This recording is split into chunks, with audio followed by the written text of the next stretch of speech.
pas vraiment moi qui ai choisi d'être thanatopracteur, c'est l'histoire de ma vie avec la mort. Moi, j'ai perdu mon papa à l'âge de 7 ans d'un accident de moto et j'ai pas pu le voir. Et en fait, j'ai toujours du coup été intriguée par la mort. Qu'est-ce qui se passait? Est-ce que le corps était vraiment mort? Est-ce que la personne n'était plus là? Salut, je m'appelle Nanou, je suis thanatopracteur depuis 15 ans.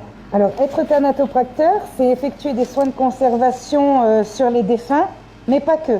On enlève les pacemakers, on fait des toilettes aussi parfois. Ça veut dire que les toilettes, on va juste pas injecter de formaldéhyde dans le corps. On va faire des soins de reconstruction et parfois aussi des soins internationaux, puisqu'il y a des pays qui ont signé des conventions avec la France.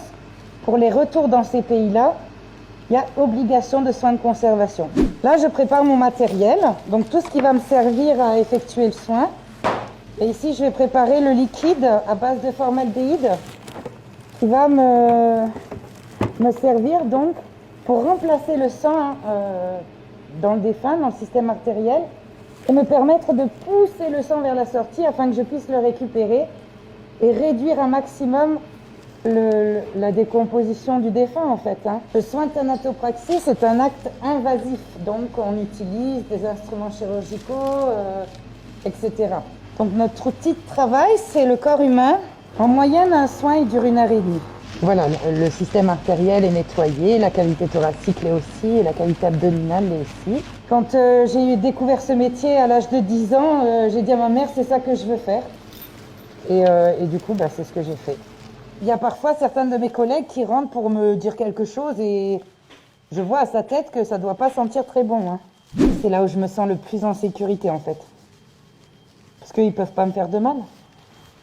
Ils ne peuvent pas m'en faire, ils ne peuvent pas m'en dire. Le plus motivant dans ce métier, c'est de permettre à une famille de se recueillir dans les meilleures conditions possibles, sans aspect visuel traumatique, sans odeur, sans décomposition, sans voilà. Donc tout ça, c'est pour moi très motivant. Ce qui me motive aussi, c'est quand on a une personne très accidentée et qu'on doit reconstruire son visage sans le dénaturer pour que la famille puisse revoir.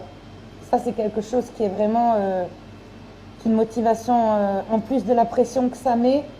Parce que du coup, sans nous, finalement, ils n'auraient pas pu le revoir dans cette étape. C'est un métier très difficile, mais ce n'est pas un métier difficile de supporter ce qu'on voit tous les jours. Ce qui est parfois difficile, c'est la pression psychologique qu'on a derrière par les pompes funèbres ou parfois la famille.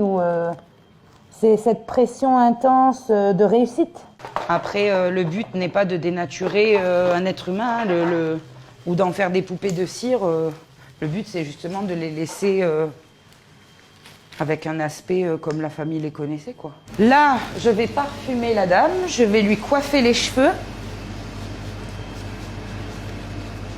Voilà. Je vais vérifier que tout est OK.